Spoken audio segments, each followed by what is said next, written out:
देखिए, पीड़ित परिवार 3 हफ्ते से ज्यादा का समय हो गया है और अभी तक सभी लोगों की गिरफ्तारी नहीं हुई। मेरी पीड़ित परिवार से बात हुई, उनकी एक ही मांग है कि इस पूरी घटना को अंजाम देने वाले जो मुख्य लोग हैं, जिन्होंने इसका संरक्षण किया, जिनकी जानकारी में सब हुआ, जिन्होंने आरोपियों को बल दिया इतनी बड़ी घटना को अंजाम देने का, उनकी गिरफ्तारी होनी चाहिए और उन पर सख्त से सख्त कार्रवाई होनी चाहिए। परिवार और कुछ नहीं चाहता, सिर्फ न्याय चाहता है और मैं ये चाहता हूँ और हमारे पूरे क्षेत्र की इसकी, क्योंकि मैं यहाँ पैदा हुआ हूँ, ये मेरा घर भी है हरिद्वार। हमारी ये मांग है कि किसी भी कीमत पे बहन बेटियों के साथ जुल्म ज्यादती बर्दाश्त नहीं की जाएगी और ऐसा अपराध करने वाले, उनको सह देने वाले हर व्यक्ति पे, चाहे वो सत्ता का व्यक्ति हो, चाहे वो विपक्ष का हो, कोई भी हो, कितने बड़े ताकतवर हो, उसको बचाने का प्रयास शासन और प्रशासन ना करे। मैं समझता हूं जिस तरह की चीजें मुझे बताई गई है, मैं किसी निर्दोष को सजा के पक्ष में नहीं हूं, लेकिन दोषियों को बचाने के लिए अगर नेता, सत्ता में बैठे नेता अगर अपना योगदान देंगे तो उनको ये नहीं भूलना चाहिए कि परिवार उनके भी हैं, बच्चियां उनके घरों में भी है। जिसका जाता है उसे तकलीफ होती है। ये बहुत घटना जो है ये डरावनी घटना है और उत्तराखंड पुलिस के इकबाल पे बहुत बड़ा सवाल है। यहाँ के एसएसपी, मैं उनसे पहले से परिचित हूँ, जब हम यहाँ काम करते थे तो वो यहाँ के एसपी सिटी थे देहात, और अब वो यहाँ एसएसपी बनके जिले को चला रहे हैं। मुझे उनके ऊपर भरोसा है कि उनके नेतृत्व में कठोर कार्रवाई होगी और कोई दोषी नहीं बचेगा। अभी मेरी उनसे बात हुई है, उन्होंने एक बिटिया जो इस घटना में जिनको इन्वॉल्व किया गया है, जिन पर शक है, जिनका इस पूरी घटना जोड़ा गया है, उनके लिए कहा है कि वो बिटिया है, हम चाहते हैं इसमें जांच है। मैं उस पर सहमत हूँ।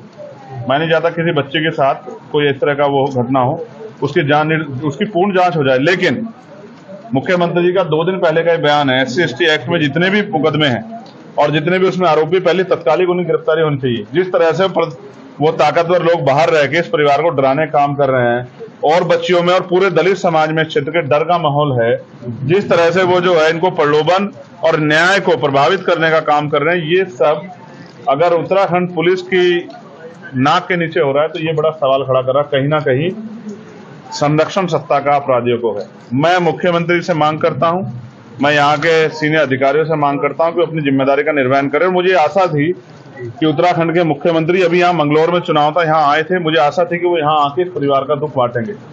लेकिन जैसा मैंने कहा, जाति कभी नहीं जाती, क्योंकि ये बच्ची दलित समाज की है। शायद उनको इनके परिवार के पास आने का समय नहीं मिला।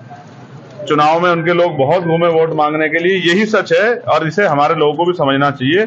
जब तक वो अपने दलों से जुड़ के अपनी ताकत नहीं बनाएंगे, तब तक ये जुल्म उन पे होते रहेंगे। मैं विश्वास दिलाता हूं कि इस घटना को हम प्रथम और आखिरी घटना समझ के इस पर मजबूत लड़ाई लड़ेंगे और आने वाले 3-4 दिन के बाद ही अगर कार्रवाई नहीं हुई तो एक बहुत बड़ा आंदोलन जिलाधिकारी कार्यालय पर होगा। उसके लिए हम लोग अपनी भूमिका अपनी लीडरशिप से बात करके बना दें। हम ये चाहते हैं, हम किसी भी तरह का कोई आंदोलन नहीं करेंगे अगर पुलिस अपनी कार्रवाई को जिम्मेदार से करेगी, आरोपियों को बचाने काम नहीं करेगी। मैं यहाँ पिछले आधे घंटे से बैठा हूँ और अधिकारी यहाँ नहीं आ पा रहे हैं। इसका मतलब कहीं ना कहीं उनको पता है कि जब सवाल जवाब पूछे जाएंगे तो वो जवाब नहीं दे पाएंगे। जिन अधिकारियों की जिम्मेदारी, वो यहाँ से गायब क्यों है?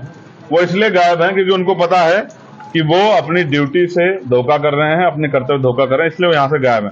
इसलिए ये सवाल भी मैं छोड़ता हूँ कि वो ऐसे अधिकारियों को क्या कुर्सी पे बने रहने का अधिकार है, जिन अधिकारियों के नेतृत्व में इतनी बड़ी बड़ी घटनाएं हो रही हैं, जिस SHO, जिस CO के नेतृत्व में इतनी बड़ी बड़ी घटनाएं हो रही है और आरोपी खुलेआम घूम रहे हैं, उसको कैसे चार्ज दिया गया ऐसे लोगों को?